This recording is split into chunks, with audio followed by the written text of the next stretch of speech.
চাওয়ালা যদি দেশের প্রধানমন্ত্রী হতে পারে তাহলে আমি কেন পারবো না?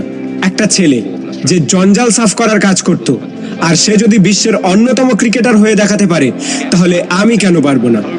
একটা মানুষ কোনো ডিগ্রি ছাড়াই শুধুমাত্র পেট্রোল পাম্পে কাজ করে ইন্ডিয়ার বেস্ট বিজনেসম্যান হতে পারে তাহলে আমি কেন পারবো না?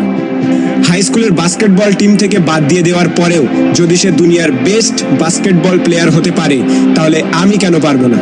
কিছু লোক কলেজ ড্রপ আউট করার পর নিজের কোম্পানিতেই কলেজের টপারদের হায়ার করতে পারে তাহলে আমি কেন পারবো না? এক ব্যক্তি যাকে নিউজ পেপার কোম্পানি চাকরি থেকে বাদ দিয়ে দেয় কারণ তার মধ্যে নাকি ক্রিয়েটিভিটি কম ছিল, আইডিয়া কম ছিল, সেই ব্যক্তি যদি পরে মিকি মাউসের মতো ক্যারেক্টার ক্রিয়েট করতে পারে তাহলে আমি কেন পারবো না?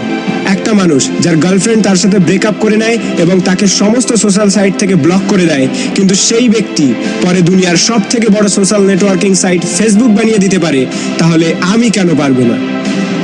এক ব্যক্তি 999 বার ফেল হওয়ার পরেও হার না মেনে 1000 বারের মাথায় বাল্ব আবিষ্কার করতে পারে তাহলে আমি কেন পারবো না? দুবার বিজনেসে ফেল হওয়ার পরে ডিপ্রেশনে গিয়ে পরপর 8 বার ইলেকশনে হেরে গিয়ে 9 বারের মাথায় আমেরিকার প্রেসিডেন্ট হতে পারে তাহলে আমি কেন পারবো না? এক ব্যক্তি যাকে নিজের কোম্পানি থেকে তাড়িয়ে দেওয়ার পরেও যদি অ্যাপেলের মতো কোম্পানি গড়ে তুলতে পারে তাহলে আমি কেন পারবো না? একটা মেয়ে যে 9 বছর বয়সে সেক্সুয়ালি অ্যাবিউজড হওয়ার পরেও 10 বছর বয়সে প্রেগনেন্ট হওয়ার পরেও লোকাল টিভি শো থেকে বের করে দেওয়ার পরেও অস্কার জিততে পারে এবং কোটি কোটি টাকা ইনকাম করতে পারে তাহলে আমি কেন পারবো না?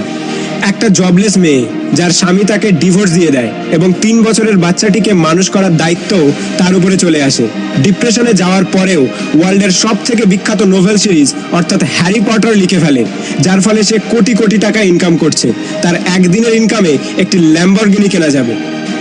এক ব্যক্তি যার পুরো বডি প্যারালাইজড, চলাফেরা তো দূরের কথা, নিজের আঙুল পর্যন্ত নাড়াতে পারে না, সে যদি ওয়ার্ল্ডের one of the best scientist হতে পারে তাহলে আমি কেন পারবো না?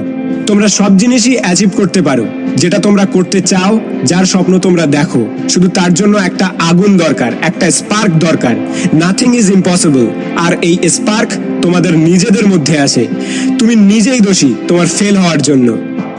এখন তুমি যেখানে আছো সেটা তোমার অতীতের কর্মের ফল, এবং কাল তুমি কোথায় পৌঁছাবে সেটা তোমার আজকের কর্মের ফল হবে। যদি ভিডিওটি ভালো লাগে তাহলে লাইক করো, শেয়ার করো, আর তোমার মতামত কমেন্ট করে জানাও। আর যদি প্রথমবার আমার ভয়েস শুনে থাকো তাহলে প্লিজ চ্যানেলটিকে সাবস্ক্রাইব করো আর পজিটিভিটি দিয়ে নিজেকে ঘিরে রাখো।